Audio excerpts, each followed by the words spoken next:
My DNA test says I'm Irish. Now what? Well, the purpose of this talk is to let you know what records await you in Ireland when you're able to cross the Atlantic and identify that parish of origin. And it's a great little island with lots of culture and two governmental systems with records to search. First, one must identify the Irish immigrant ancestor.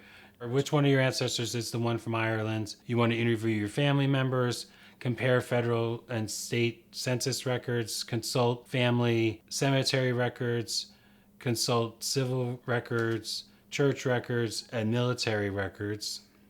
Second is you have to identify what the parents' names are of the Irish immigrant. So you rely on oral tradition, census records, vital records, church records, cemetery records, obituaries, traditional naming patterns. It was common for the first son to be named after the father's father, for the first daughter to be named after the mother's mother, and then the second son would be named after the mother's father, and the second daughter would be named after the father's mother. There's not always a set pattern, but more often than not, the first four children, if there's two boys, two girls, are going to reflect the names of all four of their grandparents. Keeping in mind that sometimes the name of the mother may be the same as her mother in law, or the name of the child may be the same as one of the parents. And then you want to consult passenger ship lists lastly. The later records would be more helpful in identifying a place of origin than earlier records. Third, you want to identify that Irish place of origin. Most records will list just Ireland. You want to consult marriage records, particularly post 1907 Catholic records that will list the baptism of origin. And if they were baptized, if they were born in Ireland, they're likely baptized in Ireland. So that'll tell you that answer. You want to consult naturalization records after 1906 in particular. It became a federal process, even though they naturalized in a state court. It's a federal process, and they asked more detailed questions, including of exact place of birth for both them and their spouse. You want to consult passenger ship lists again, turn every stone, trying to identify at a minimum the Irish county of origin. There are 32 counties on one island spread across 4 provinces and 2 nations. There are many parishes within each county, and the townland is your ultimate goal. These local divisions are the smallest official divisions on the islands, and if you can identify the townland, research should go much more smoothly. So the 4 main record sets in Ireland to check are civil registration, church records, census records, and then taxation records in the tithe allotments and Griffith's primary valuation. Civil registration in Ireland doesn't begin until January 1st of 1864 for all marriages, births, and deaths. Starting on April 1st of 1845, all non-Catholic marriages were recorded. So if your ancestor was a Protestant or a Jew, their marriage would have been recorded as early as 1845. If they were practicing Catholics and were married in a Catholic ceremony, it takes until 1864 for those records to be kept.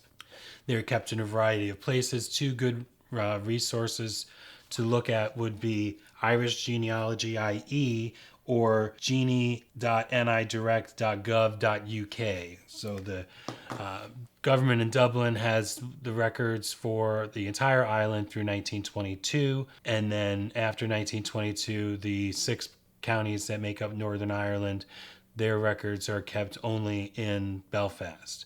And they also have records for those counties before 1922, and those 2 sites are places to go. The church records, the Church of Ireland, which is an Episcopal church, was the state religion until 1869, and therefore their records were government records until that point. And while it was the church in the position of power, it wasn't the church of most of the populace. The Catholic Church records become very important, but since it was held to be, not the state church and to be frowned upon heavily over the course of the centuries, there weren't records kept. So, and the Presbyterian Church, while it wasn't Catholic, it still wasn't Anglican, so it also was not legal, and therefore both Catholic and Presbyterian records a lot of times don't start until the early 1800s, whereas their Anglican counterparts in the Church of Ireland will go back a couple of centuries before that. The Catholic records are available to view by browsing their scanned images through 1880 at nli.ie, which is the National Library of Ireland. There are also private companies such as Roots Ireland, Find My Past, and Irish genealogy.ie, which is a public site, would have some church records that Roots Ireland did not cover. What you're looking for primarily in a church record is baptisms, marriages, and deaths, primarily burials.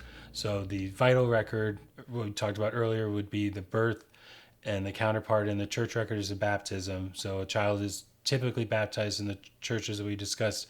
Infant baptism was practiced, so it'd be a few days to a few weeks, maybe a few months after the birth. But then marriages are, the records are contemporaneous, and then deaths is the civil record, and then the church record would be burials. Not all churches kept burial registers, and it was, since the state church was the Church of Ireland, they were in charge of the cemeteries. So even though someone may have been a Presbyterian pastor, it's more than likely, depending on what time of history he died, that he would be buried in a Church of Ireland cemetery. Next is the census records, which in the United States are very helpful from 1850 in particular onward. Their Irish counterparts were collected in the 1 year of each decade, so 1851, 1861, and so on. But the first complete Irish census to survive is only back to 1901. So those records are available online, and we have the site here at census.nationalarchives.ie. And they are useful even if your family came over ahead of time, because more than likely they had collateral relatives remain there, and you can find your family name in the parish or the townland where you would hopefully expect them to find based on your other research. There are some census fragments for the earlier censuses, and then there's also, in 1939, Northern Ireland in particular did a rations.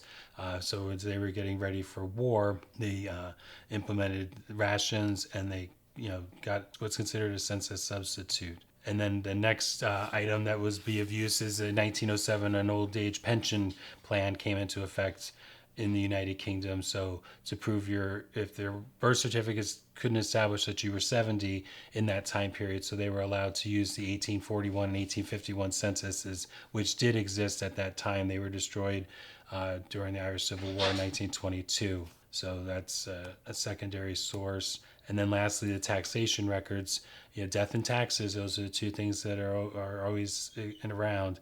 And in 1848 to 1864, Griffiths did a primary valuation to evaluate how valuable a piece of property was, so that the appropriate taxes could be levied to support the poorhouse, which had been a new institution created by legislation in the 1830s. And then earlier in the 1820s, there was a tithe allotment.